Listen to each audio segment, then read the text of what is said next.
Abaixe sua cabeça e vamos orar. Paizinho, em nome de Jesus, nessa manhã, o Senhor já começou a falar conosco. Que o Senhor continue, Senhor, a nos usar como instrumentos da Tua parte. Que o Senhor possa preparar o coração de cada um aqui para receber a Tua palavra, Pai. E guardar no coração para que nós não pequemos contra o Senhor. Nós te louvamos, Pai, por essa manhã, por esse privilégio, em nome de Jesus. Amém? Amém. O nosso tema, então, somos um. E nós vamos dar sequência àquilo que o Leandro estava falando. Ele explicou o porquê somos um. E agora eu quero explicar para vocês uma outra pergunta. O que nos impede de ser um? É uma pergunta que, se a gente pensar um pouquinho, poderíamos dar várias respostas, mas eu gostaria que vocês pudessem, tentar. O que vocês já acham que nos impede de ser um? Vamos? Alguma tentativa? O quê? Orgulho? Consequência. Preconceito? Outra consequência. Nosso eu? Outra consequência. Mas o Rafael ali falou certo. O que é, Rafael? O pecado. Então, o que nos impede de ser um? Pode ir lá, segundo slide. O pecado. Romanos 3:23, o Leandro já citou, mas eu quero dar uma ênfase bem especial nesse versículo, que fala assim: porque todos pecaram. Vamos ler juntos? Por quê? Foi um só? Todos. E o que significa todos? Todos. Todos pecaram. E agora nós sabemos por que esse versículo, está aí, todos. E o que significa todos? Toda a humanidade. Porque nós somos um. Lembra que o Leandro falou? Que nós somos um na essência, na criação de Deus. Então, o que é pecado? Todos nós conhecemos a palavra pecado. Mas se eu pedisse para vocês descreverem e me falarem, explicar o que seria o pecado, teria várias respostas aqui. Mas o mais comum é o que a nossa sociedade tem, a visão que a sociedade tem sobre o pecado. Eles acham que o pecado é algo que a religião proíbe. Eles acham que é algo que é bom e que pode dar prazer. Não é assim que a gente vê o pecado? Proibido pela religião e que talvez não, sempre pode dar prazer. Vocês concordam com isso? O pecado é um estado. Por quê? Porque nós nascemos com ele. Ele não são atos. Lembra que eu falei? Orgulho, preconceito, o que mais? O eu. Tudo isso é consequência, são os atos de um estado que nós já nascemos com ele, que se chama pecado. Então, o pecado nós nascemos, ele é um estado. Os atos como roubar, matar, mentir e tudo mais, são as consequências. O que nos torna um pecador não é o que eu faço, mas o que eu sou. Vamos entender melhor isso? Então quer dizer que eu não sou pecador quando eu falo uma mentira? Eu não sou um pecador quando eu chego e roubo alguma coisa que não é minha? Não. Não é o que eu faço, mas o que eu sou. Eu sou um pecador porque eu herdei esse pecado de Adão. Porque nele nós somos um. Lembra que nós já aprendemos isso? Em Adão nós somos feitos um. É por isso que nós já nascemos com o pecado. Podemos usar o exemplo de uma árvore que produz frutos. A árvore do pecado é o estado em que nascemos, que produz pecados, os atos que cometemos. Ficou claro? Deu para entender bem? É o caso de nós perguntarmos: o que a laranjeira produz? Laranjas. O que a bananeira produz? O que o pecado produz? Pecados. Tá? Pecado é descrito na Bíblia, pode ir lá no próximo, como transgressão da lei de Deus e rebelião contra Deus.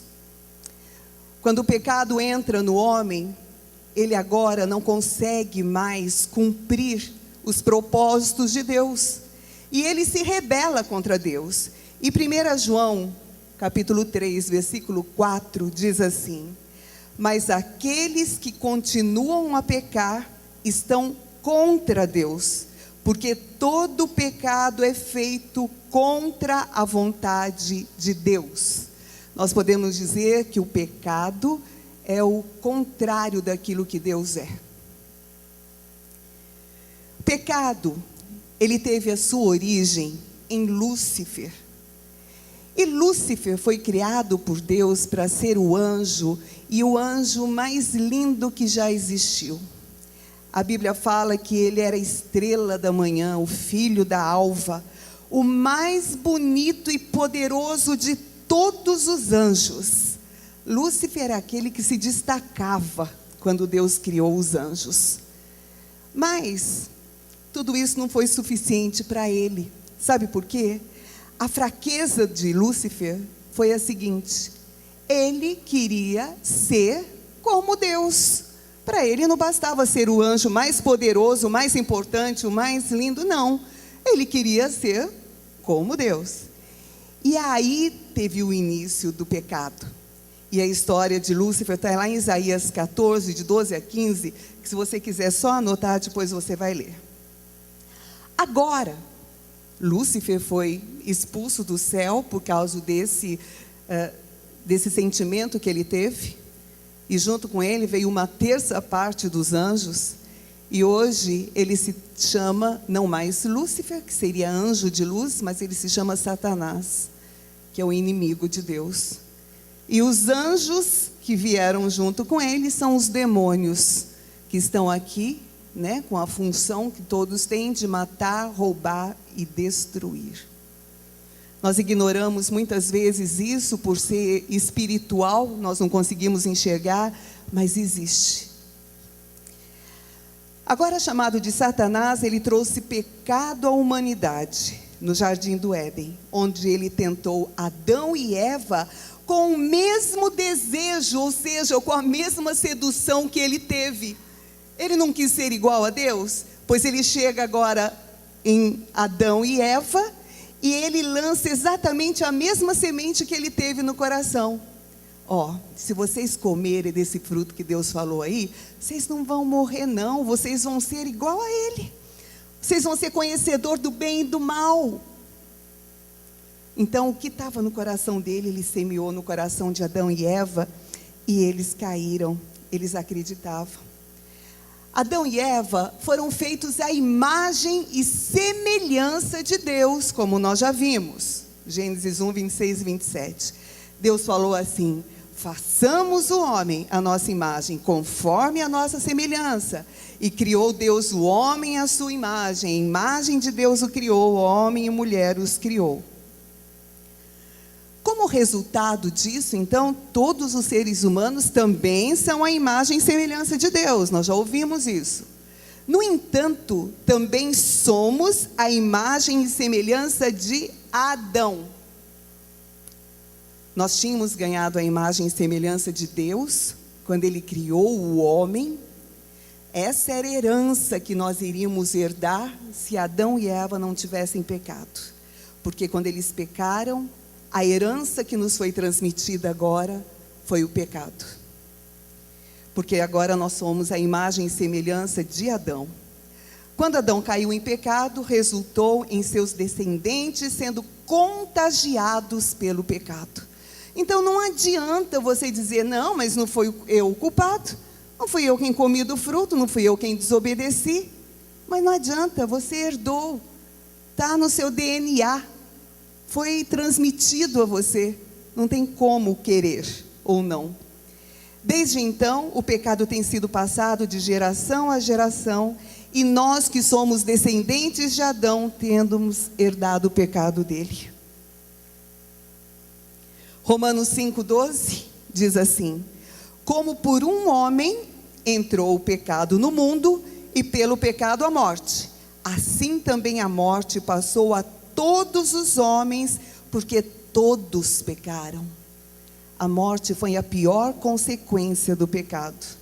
E aqui diz que por um homem, ou seja, por Adão, entrou o pecado no mundo, e agora todos nós pecamos. Essa é a condição que chamamos de pecado herdado. Assim como herdamos características físicas dos nossos pais, cor de olho, cabelo, cor de pele, altura, nós também herdamos a natureza pecaminosa de Adão, que é o desejo de fazer exatamente o contrário daquilo que Deus faz e do que Ele é. Davi, lá nos Salmos, ele lamentou esse fato em um dos seus salmos, que é o 51:5, ele fala assim: eis que em iniquidade fui formado, e em pecado me concebeu a minha mãe. Davi entendia dessa herança do pecado, do que nós herdamos de Adão. E quando ele fala que eu fui formado em pecado, em iniquidade, me concebeu minha mãe, não significa que a sua mãe teve um filho ilegítimo, não é isso. Na verdade, sua mãe tinha herdado uma natureza pecaminosa dos seus avós, dos pais dela, e eles dos seus pais, e assim por diante, até chegar lá em Adão. Mesmo se vivemos a vida mais perfeita possível, ainda somos pecadores como resultado do pecado herdado. Então, por mais que você ache que não comete pecado, você é um pecador. Não tem como nós negarmos esse fato. Paulo em Romanos diz que toda raça humana, independente de cor, língua, nação, toda a raça humana pecaram. Toda a raça humana, todos os homens pecaram. Ou seja, erraram o alvo. O significado da palavra pecado é esse: errar o alvo. E como consequência, estão afastados de Deus. A primeira consequência, o homem pecou e imediatamente se afastou de Deus. Foi impedido de ter comunhão com Deus. A palavra de Deus deixa claro que o homem, no estado que vive de pecado, está distanciado do seu Criador. A humanidade em geral, da mesma maneira que vive, não tem condições de estar em comunhão com seu Criador. No estado de pecado que nós herdamos de Adão e Eva, nós não podemos ter comunhão com Deus. É como se existisse um abismo entre nós e Deus. Por quê? Porque Deus é santo. Ou seja, Ele não tem pecado, Ele é separado do pecado. E a humanidade vivendo em pecado não pode chegar-se a Deus da maneira que está, sem que seja santa da mesma maneira que Ele é. Mas graças a Deus que teve solução. Isaías 59:2 diz assim: as vossas iniquidades, ou seja, o pecado de vocês, fazem divisão entre vós e o vosso Deus, e os vossos pecados encobrem o seu rosto de vós para que não nos ouça. Que triste isso, Algo que nós não cometemos, mas herdamos, e que se nós não tomarmos posse da solução de Deus, nós não podemos ter comunhão com Ele. Nós estamos separados dEle. Ele não pode nem ao menos nos ouvir. Mas graças a Deus, que Jesus Cristo é o Salvador do pecado. Amém, gente? Nós podemos dizer amém? Ele foi a solução de Deus para o nosso pecado. Vocês imaginam se não houvesse Jesus? Estaríamos eternamente separados de Deus e condenados ao inferno, à perdição. Nosso pecado foi crucificado na cruz de Jesus. E agora, em Cristo, temos a redenção pelo seu sangue, a remissão das ofensas segundo as riquezas da sua graça. Efésios 1:7. Ele nos deu essa solução pela graça. Graça é favor imerecido. É você recebendo algo que, sabe, você não tinha como receber. É favor imerecido. E isso que Deus fez em Cristo Jesus. Deus, em sua sabedoria infinita, providenciou o remédio para o pecado que herdamos. E esse remédio está disponível a todos. 1 João 1:9. Se confessarmos os nossos pecados, Ele é fiel e justo para nos perdoar os pecados e nos purificar de toda injustiça. Então é somente através de Jesus o remédio, a solução para o pecado que nós herdamos. Então quer dizer, se Cristo não houvesse vindo ao mundo, a humanidade estaria perdida? Sim, lógico, exatamente isso. E é por isso que podemos dizer que Cristo mudou o destino da raça humana. Ele nos transportou do império das trevas para o reino da luz. Ele mudou totalmente. Nós estávamos perdidos em nossos delitos e pecados, e Ele nos deu vida juntamente com Cristo. Se Cristo não houvesse vindo ao mundo, a humanidade estaria perdida para sempre. Mas Deus, com o seu grande amor com quem nos amou, é o amor que nos explica, é o amor de tal maneira, Ele enviou o seu Filho Jesus para mudar essa trajetória que antes estávamos seguindo. Ele mudou o curso da nossa vida. Esse é o amor de Deus.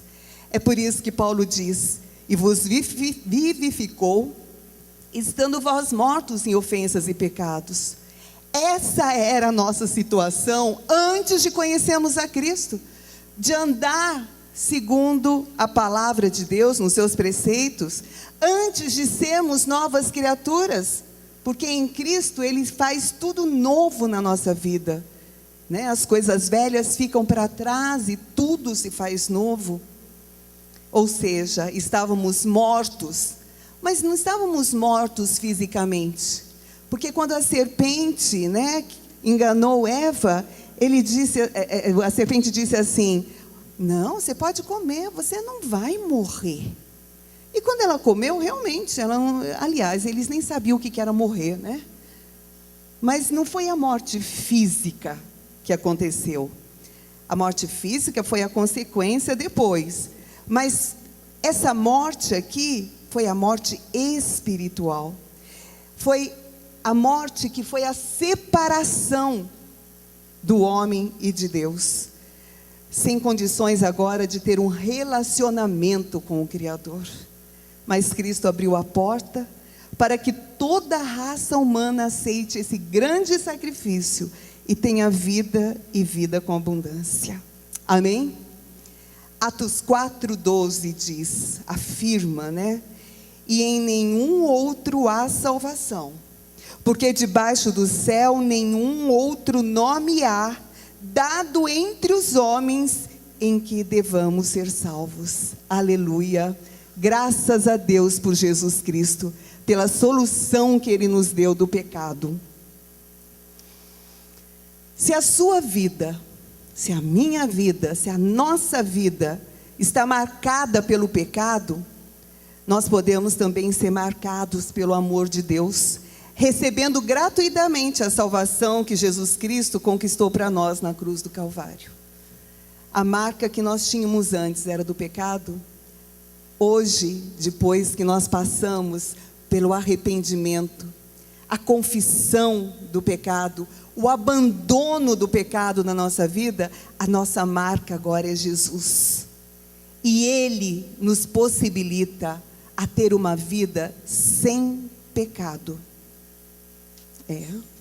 Sem o estado de pecado e também sem as atitudes de pecado. Não é uma vida fácil, mas é possível. E Jesus, ele nasceu como homem, ele viveu aqui entre os homens para mostrar a possibilidade de uma vida humana sem cometer pecado. Porque Jesus viveu 33 anos entre os homens e nunca cometeu pecado. Por quê? Porque ele tinha comunhão com o Pai. Ele e o Pai eram um. E isso era toda a diferença na vida dele. Ele foi tentado, como nós somos, foi apresentado todas as coisas que se apresentam a nós no mundo, mas ele não cometeu pecado. E as consequências agora do pecado na vida do homem? Primeiro, após o pecado, Adão e Eva, ou seja, o homem, eles foram dominados por um sentimento de vergonha. Eles sabiam que tinham pisado na bola. Eles sabiam que tinham desobedecido, que não ouviram a ordem que Deus tinha dado.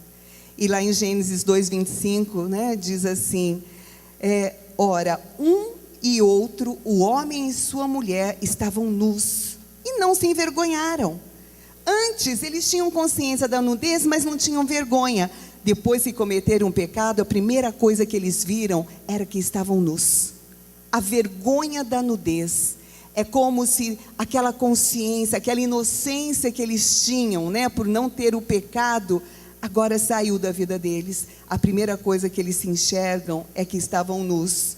O resultado de terem comido o fruto proibido não foi a aquisição da sabedoria, né, sobrenatural, como a serpente tinha falado. Se vocês comerem, vocês vão ser iguais a Deus, conhecedor do bem e do mal. Não foi isso que aconteceu, era mentira. Satanás falou, mas ao contrário, agora eles descobriram que foram reduzidos a um estado de miséria. Eles se sentiram nus, eles não estavam mais cobertos pela glória de Deus. Eles se sentiram completamente envergonhados, separados. Eles agora eram independentes de Deus. Começou aqui a individualidade. Eles começam agora a não serem mais um com o Criador, porque o pecado separou. Segunda consequência, após o pecado, eles sentiram o peso de uma consciência culpada. Como é duro a gente ter consciência culpada, né? A gente saber que fez e esconder que fez. Você não falar para ninguém. Você faz alguma coisa lá em casa para a mãe não dar bronca ou para você não receber aquela dura, né? Você esconde. Mas você fica com aquilo martelando na sua cabeça. Agora eles reconheciam que haviam pecado contra Deus e resolveram fazer vestes de folha de figueira para se cobrir.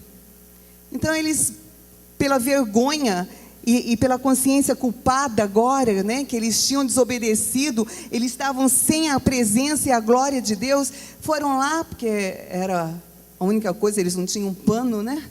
Então a única coisa que eles tinham eram as folhas lá, então eles fizeram roupas com folhas de figueira para cobrir a sua nudez. E a Bíblia fala em Gênesis 3:7, então foram abertos os olhos de ambos, de Adão e Eva, e conheceram que estavam nus, e pegaram folhas de figueira e fizeram para si aventais para se cobrir. Aqui fala que os olhos dos dois foram abertos. Obviamente que não se trata de olhos físicos, porque esses já estavam bem abertos antes. Mas trata de olhos espirituais, os olhos do entendimento, os olhos da consciência, que agora passa a se acusarem. Vocês estão vendo a consequência do pecado? Separação de Deus, a vergonha, peso na consciência, agora começa acusações. Eles agora percebem que estão nus, perderam o estado da inocência, percebem não apenas a nudez física, mas a nudez da alma, que é muito pior, pois essa impede o homem de perceber a Deus. Tem pessoas que não sentem necessidade de buscar a Deus. estão completamente paralisadas pelo pecado, endurecidas pelo pecado, pela herança do pecado que está nela. Eles agora estavam percebendo que a sua condição física espelhava a sua condição espiritual, sem a presença de Deus. Terceiro, após o pecado, tiveram medo e fugiram. Olha aqui entrando agora o medo na raça humana. Gênesis 3, de 8 a 10, diz assim: e ouviram a voz do Senhor, que passeava no jardim pela viração do dia. Todos os dias Deus vinha passear com um homem no jardim. Era a presença de Deus ali com eles. Mas só que aquele dia, pela consciência agora do pecado, pela vergonha, eles tiveram medo de Deus e se esconderam. Adão e sua mulher se esconderam da presença do Senhor entre as árvores do jardim. E chamou o Senhor Deus a Adão e disse-lhe: onde estás? E ele disse: ouvi a tua voz soar no jardim e temi, porque estava nu e me escondi. Adão e Eva se escondem ao chamado de Deus. É a consciência culpada. E isso sempre produz medo e fuga. Quando nós temos culpa de alguma coisa, nós fugimos, nós não encaramos. Nós temos dificuldade, por causa do nosso estado do pecado, de encarar as coisas de frente. Mas que tolice deles, né? Eles pensaram que podiam esconder alguma coisa de Deus. Será que de vez em quando a gente não tem também essa tolice? Será que tem hora que você lá, entre você sozinho, né? Você comete um pecado e você sabe que é pecado, porque o Espírito Santo que habita em nós nos acusa, nos incomoda, e você acha que Deus não está vendo, que você, por estar ali sozinho, você não vai ter que dar conta daquele ato seu para ninguém, então você acha também que Deus não está vendo. Cuidado, Ele vê todas as coisas. Aos olhos de Deus, nada está encoberto. Eu sempre falei muito isso para os meus filhos, e eu queria falar para vocês nessa manhã. Aos olhos de Deus, nada está encoberto. Se você pensa que não vai dar satisfação a ninguém por uma atitude que você cometeu contra a vontade de Deus, ou seja, por um pecado que você cometeu, você está enganado, porque um dia você vai ter que dar satisfação diante de Deus. Eles pecaram e agora têm medo da sentença condenatória que Deus podia proferir contra eles. O pecado separou de Deus, rompeu a comunhão com Deus. Eu queria bater muito isso, né, para a gente poder guardar. E é sempre assim, a menos que a obra de Cristo seja realizada em nosso favor. Daí estaremos frente a frente com o juízo de Deus. Hebreus 2:3 diz assim: como escaparemos nós, se não atentarmos por uma tão grande salvação? Gente, é duas escolhas. Ou é Jesus e a salvação que Ele dá, ou é a condenação eterna. Não tem outra solução para o homem. E aqui nós escolhemos. Quarta consequência, após o pecado, eles procuraram uma solução inútil. E nós de vez em quando também procuramos. Eles tentam salvar as aparências, ao invés de procurar o perdão de Deus. Então eles fazem aquelas roupas de folha de figueira. Eles estavam tão somente fazendo uma tentativa de acalmar a própria consciência, a vergonha, a culpa, o medo. Eles estavam tentando alguma coisa. Hoje em dia também é assim. Nós que somos descendentes de Adão temos medo de sermos descobertos em nossos pecados. Mas seu objetivo principal não é buscar o perdão, mas sim aquietar a consciência e fazer isso assumindo o papel de religiosos, parecendo aos outros que estão bem vestidos. Os religiosos fazem muito bem isso, porque o religioso é aquele que só tem aparência. Jesus chamou esse bando de gente que se diz religiosa de sepulcro caiado. né? Ou aquele ditadinho que nós conhecemos: por fora, bela viola, por dentro, pão bolorento. Isso é a vida de religioso. E é isso que Adão e Eva tentou fazer. Quando eles fizeram aquelas roupas para cobrir a nudez deles, eles estavam se vestindo para ter uma aparência bonitinha, para poder cobrir a sua vergonha, a sua nudez, parecendo até que eles estavam bem vestidos. Será que nós não fazemos isso, gente? Chega na igreja é uma graça, né? Bonitinho, educado, só um com você e tal. Chega em casa, tira a roupa de religioso, põe a sua própria roupa, responde para a mãe, desobedece, não dá satisfação, faz tudo o que quer fazer de acordo com a sua própria vontade, não busca a Deus, não se submete, não tem comunhão com os irmãos. Gente, vida de religioso é um fardo. Você não aproveita o mundo e não vai aproveitar a salvação em Jesus, porque você não vai ter se for religioso. Não seja um religioso. Seja realmente ou um cristão verdadeiro, ou vá para o mundão. Porque esse meio termo é a pior coisa. Mesmo usando nossas roupas religiosas, o Espírito Santo nos faz ver a nossa nudez espiritual. Não tem jeito da gente esconder, não. Não adianta dar desculpas esfarrapadas, precisamos nos humilhar diante daquele que tudo vê, que é o nosso Deus. Gênesis 3:21 diz assim: e fez, daí sim Deus vem e dá a solução certa para cobrir a nudez deles. Eles tentaram, mas daí o que Deus faz? No 3:21, e fez Deus a Adão e a sua mulher túnicas de pele e os vestiu. Foi o primeiro animal que foi morto, para que a sua pele vestisse a nudez do homem. Agora sim, não era mais uma vida religiosa, mas a solução de Deus. As roupas de folha que eles fizeram para cobrir a sua nudez é comparada com a nossa justiça, a nossa própria justiça. Eu sou bonzinha, eu não minto, eu não roubo, eu não mato. Vocês já ouviram, né, as pessoas falando assim? Essa justiça não funciona, porque a Bíblia fala que a nossa justiça é como trapo de imundícia. Vocês querem saber o que é trapo de imundícia ou vocês já sabem? Já sabe? Não preciso falar? Não? Não precisa, né? Quem quer que eu fale? O que é trapo de imundícia? Quer?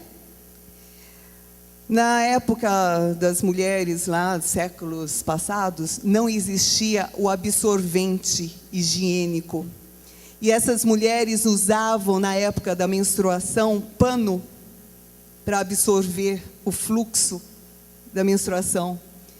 E aquele pano não era trocado durante todos os dias da menstruação. Aquilo fedia. E é a isso que Isaías compara a nossa justiça própria, como trapo de imundícia, como coisa que fede, como coisa podre. Essa é a nossa justiça. Porque, sabe, eu fiz aquilo, porque isso, porque fulano não sei o quê. Isso é justiça própria. Não sou eu, não, imagine.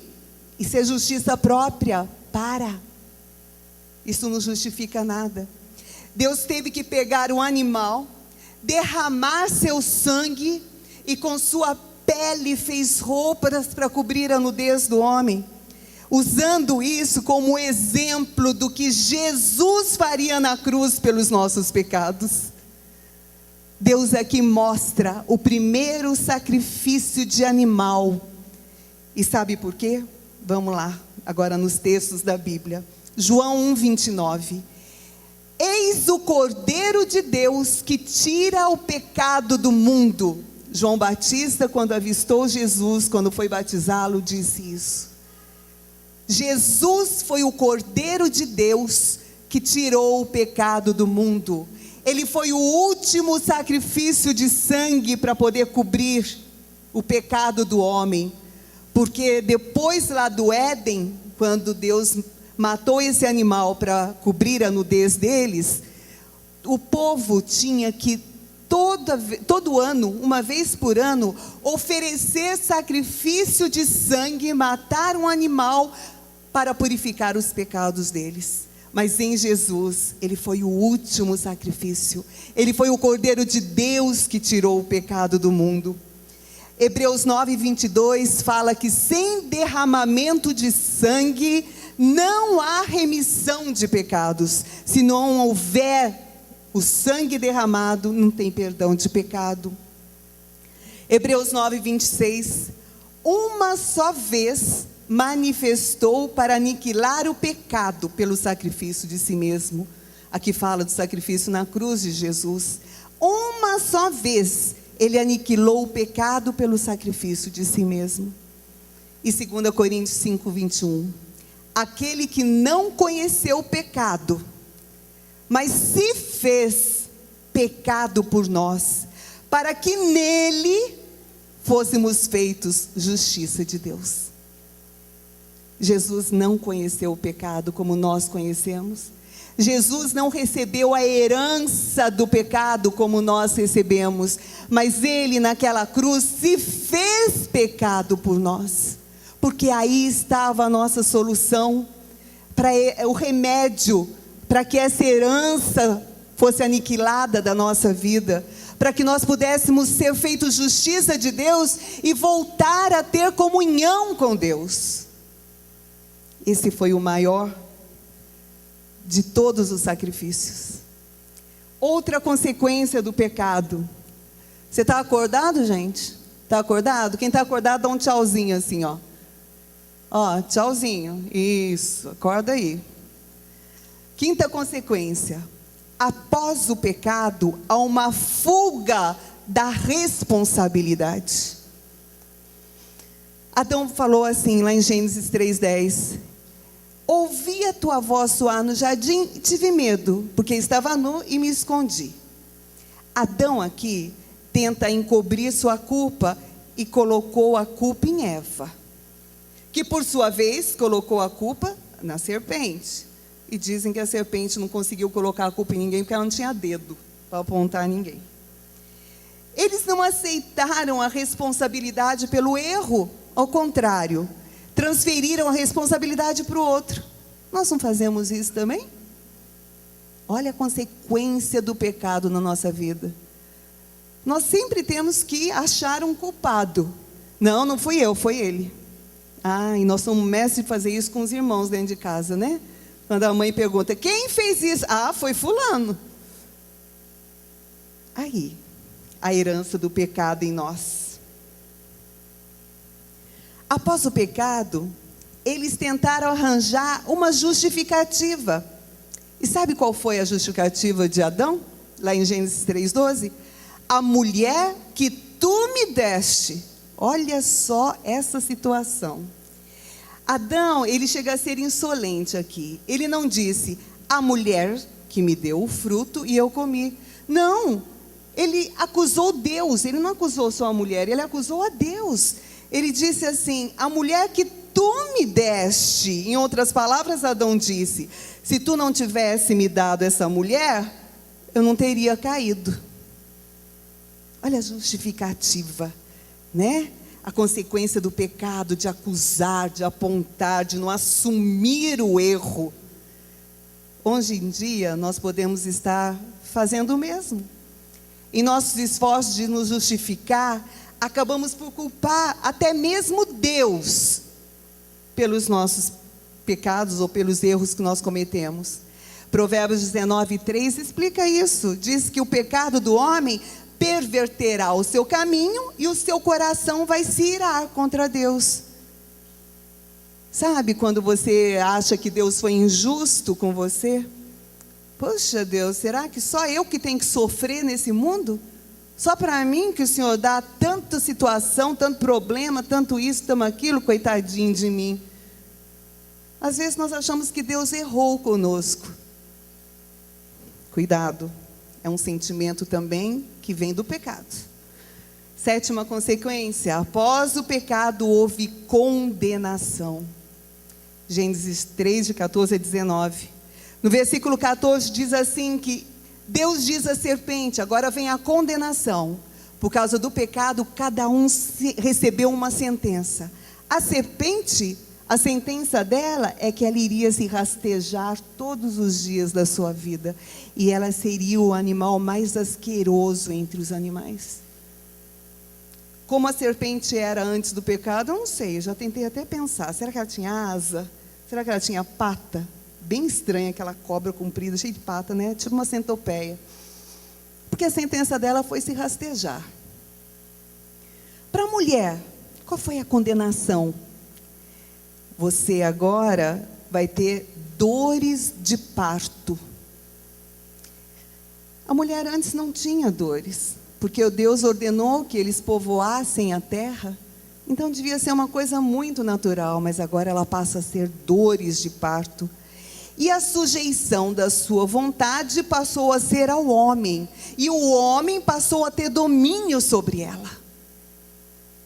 Para a mulher, ela ficou sujeita ao homem, sem vontade própria.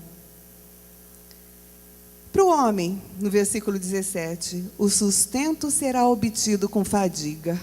Ou seja, assim como a mulher terá seus filhos com dor, o homem haverá de comer o fruto da terra por meio do trabalho penoso. Antes da queda, o trabalho de Adão era prazeroso no jardim, ele tinha que cuidar do jardim. Mas de agora em diante, seu trabalho, bem como dos seus descendentes, será seguido de cansaço e tribulação. Foi a condenação que eles receberam e que também nós herdamos, todas elas. A terra, no versículo 18, também foi condenada a produzir cardos e abrolhos. O que é isso? O cultivo da terra seria mais difícil do que antes. Cardos e abrolhos aqui significam plantas indesejáveis, desastres naturais, enchentes, insetos, né, como a dengue por aí, secas e doenças. A natureza foi subvertida com o pecado do homem. Tudo recebeu uma condenação. Versículo 19 fala novamente do trabalho do homem. No suor do rosto comerás. O trabalho árduo se tornaria a porção do homem. A vida não seria nada fácil. Nada fácil. Aí está a condenação que todos nós recebemos. Porque em Adão nós somos feitos um. Por isso que o pecado dele foi transmitido a nós. E a última consequência que eu coloquei aqui, nós poderíamos ter infinitas, mas que eu coloquei aqui: após o pecado, a morte alcança o homem.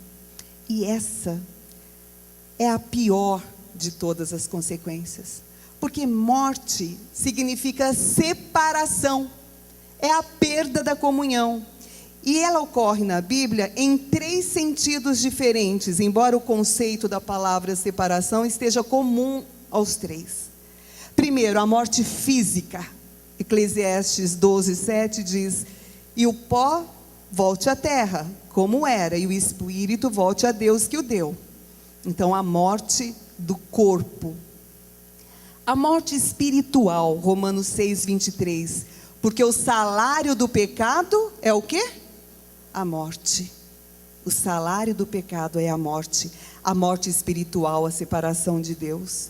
E a morte eterna, que está em Mateus 25:46.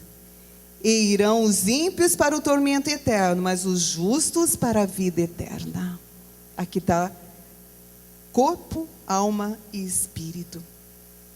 Todas elas, todas essas 3 áreas da nossa vida, porque o homem é corpo, alma e espírito, foram condenadas à morte, que é a pior consequência do pecado.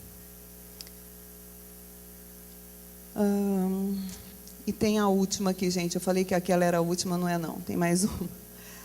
Após o pecado, eles foram expulsos da presença de Deus. Tem algumas pessoas que acham que Deus foi tão duro com o homem, né? Mas não foi assim, não. Então disse Deus, em Gênesis 3:22 a 24: eis Eis que o homem é como um de nós, conhecedor agora do bem e do mal, para que ele não estenda a sua mão e tome também da árvore da vida, e coma e viva eternamente no pecado. O Senhor Deus os lançou fora do jardim do Éden, e colocou querubins com espada inflamada que andava ao redor para guardar o caminho da árvore da vida. Naquele jardim, além da árvore do conhecimento do bem e do mal, que foi a única proibida, e as que eles foram tentados a comer, porque sempre é assim, o pecado é uma tentação, e a gente, tem tantas outras coisas boas, mas não, ele atrai, E também tinha a árvore da vida. Então Deus, se não tivesse expulsado os homens daquele jardim, Adão e Eva, eles corriam o risco de comer da árvore da vida e não haver solução para eles, para o pecado deles, porque eles viveriam daí, a árvore da vida, eles viveriam eternamente no pecado. Então Deus expulsa, e eu acho isso, não é que Deus é mau, não, eu acho que isso é um tremendo do amor de Deus sendo manifestado. Então estar fora do jardim era equivalente a estar fora da presença de Deus. Era a ira de Deus se revelando aos nossos primeiros pais pela desobediência deles, mas também o seu amor e misericórdia para poder lhes providenciar a salvação em Cristo Jesus. Amém, queridos? Deu para entender bem aqui? Que se eles não tivessem sido expulsos dali, não teria tido solução se eles comessem da árvore da vida. E a nossa conclusão, Romanos 3:23 novamente, porque todos pecaram, como nós vimos, o que é o pecado e as suas consequências, e a pior consequência, estão destituídos da glória de Deus. O próprio, segunda parte do versículo que diz isso. Então, por causa do pecado, o homem perdeu a glória de Deus. E o que é glória? O que o homem perdeu por causa do pecado? Glória vem do grego, da palavra grega doxa, que diz respeito ao caráter de Deus. Então, ele tinha dado ao homem, quando criou o homem, tudo quanto ele tem e o que ele é. Imagine você receber de Deus tudo o que ele tem e tudo o que ele é. Você ser a imagem e semelhança dele. E vem o pecado e nos tira isso. Nos destitui da glória de Deus, de tudo que ele é e de tudo que ele tem. Nós perdemos essa dádiva divina de sermos como Deus. Na sua essência, nós perdemos isso por causa do pecado. Todo pecado traz consequências, mas o pecado pode ser abandonado através do arrependimento e de se apropriar do perdão de Deus que já foi manifesto em Cristo Jesus. Eu queria ensinar aqui um princípio para você. Quando você cometer um pecado, você tem que se arrepender. E você não precisa ficar pedindo perdão para Deus todas as vezes, não. Sabe por quê? Porque Deus já nos perdoou em Cristo Jesus. Você tem nesse momento que se arrepender e se apropriar do perdão que já foi dado em Cristo Jesus. Deu para perceber a diferença? Deu ou não? Arrependimento não é mostrado com desculpas ou com tristeza, e sim com mudança de atitude. O que vai mostrar que nós nos arrependemos por um pecado cometido vai ser exatamente mudança de atitude. Se eu continuo fazendo as mesmas coisas, é porque não houve arrependimento. É como uma pessoa que caminha em uma direção e dá meia volta, abandona aquele caminho e toma outra direção. Isso é mudança de atitude. Isso é conversão. Você estava indo por um caminho, mas você vê que aquilo não agrada a Deus, você dá meia volta e retorna. Arrependimento é nós sermos cada dia mais santos e parecidos com Jesus. A palavra santo significa separado. O arrependimento é permitir que a vida do Senhor se manifeste em nós todos os dias. Quando eu me arrependo dos meus pecados, a vida dele pode se manifestar em mim. É vivermos o sonho de Deus aqui na terra. É trazermos a glória do Senhor de volta. Quando eu me arrependo, quando eu reconheço o meu estado de pecado, eu trago a glória de Deus novamente sobre a minha vida e em tudo que eu fizer. Arrependimento é vivermos todos os seus princípios, é sermos testemunhas da verdade das Escrituras. A nossa autoridade espiritual vem por causa da nossa santidade.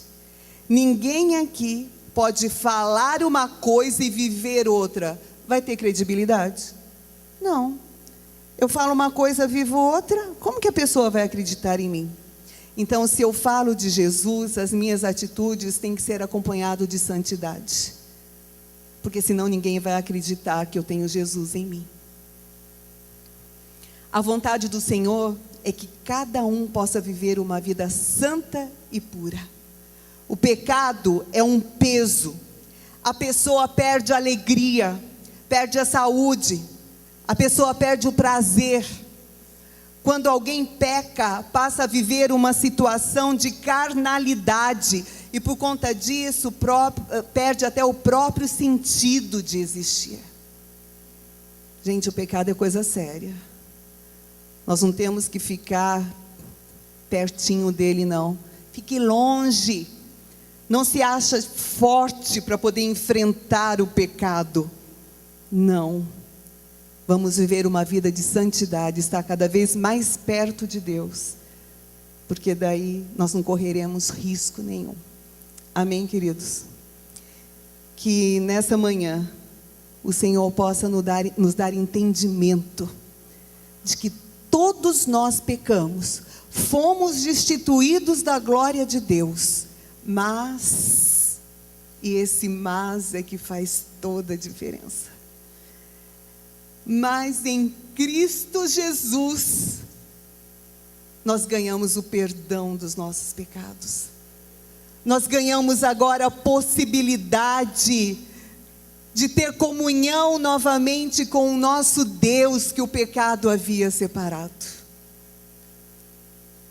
Jesus nos purificou de todo pecado, de todo pecado.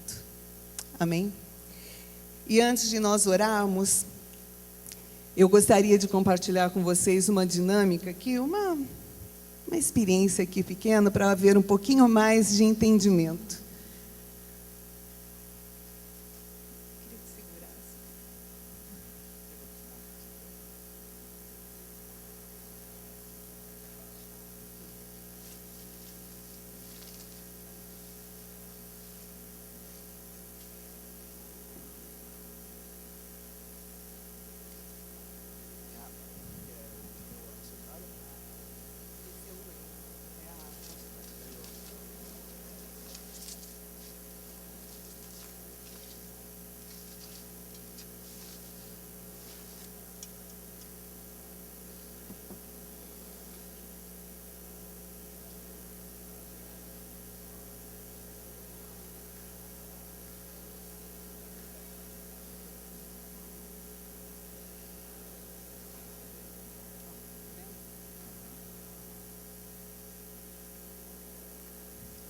Nós temos aqui 3 vidros, vocês estão enxergando daí?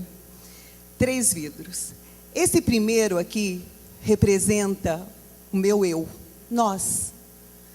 Aqui é o homem, quando Deus nos criou a sua imagem e semelhança. Aqui Deus cria o homem sem pecado, o homem puro. Ele não tinha com que se marcar. Aqui está o pecado, que foi a transgressão, a desobediência, aquilo que nós herdamos, as consequências que nós vimos. E aqui está Jesus, que é a solução para o pecado. Se nós pegarmos o pecado e derramarmos agora na vida do homem,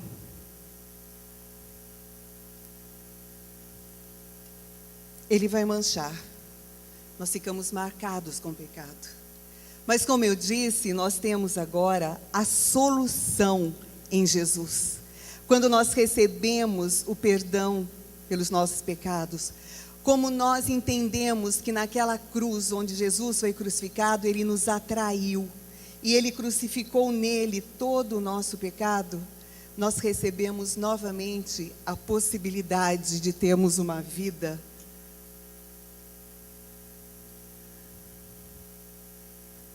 santa, pura, sem a marca do pecado na nossa vida. Tudo aquilo que nos condenava, Cristo Jesus veio para nos libertar. E se por acaso nós fizéssemos uma tentativa que seria impossível, mas vamos fazer uma experiência? Será que o pecado poderia contaminar a Jesus? Não, né? Mas vamos tentar? Vamos ver?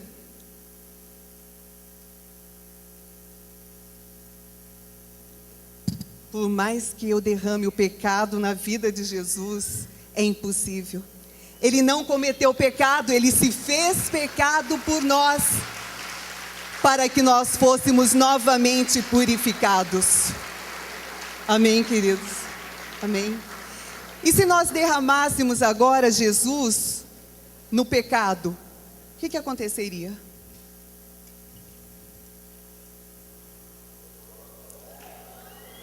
Ele seria totalmente limpo e purificado. Amém? Nunca se esqueça, Jesus é a solução para toda a condenação que o pecado nos trouxe. Amém, queridos? Vamos aplaudir o Senhor?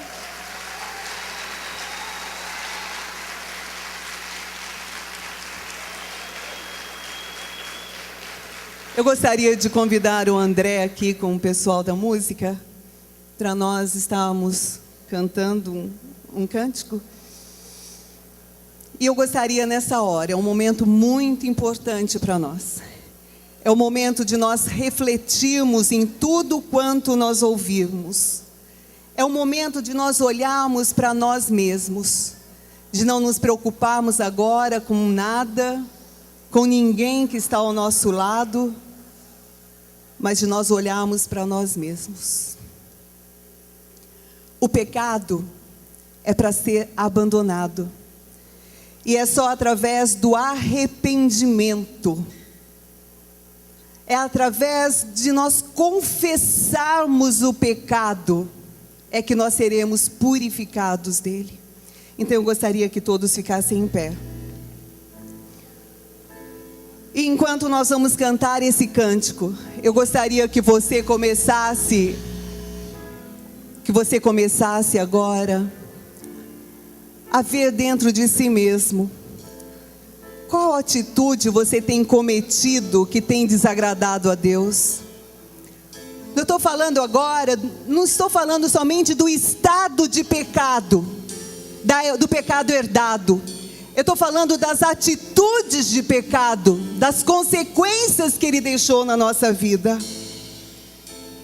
Será que é o egoísmo, a acusação, a mentira, o orgulho? Qual pecado você tem cometido?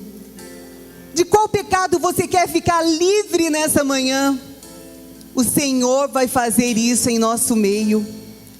Basta você começar a reconhecer agora que Cristo Jesus nos livrou do estado de pecado, do pecado que nós herdamos, e que nós também podemos ser livres das consequências dele, das atitudes de pecado. E nessa manhã nós sairemos daqui livres. E eu gostaria então que você abaixasse a sua cabeça e começasse a orar diante do Senhor. Peça perdão a Ele, se arrependa de coisas que você tem cometido e que não tem agradado a Ele.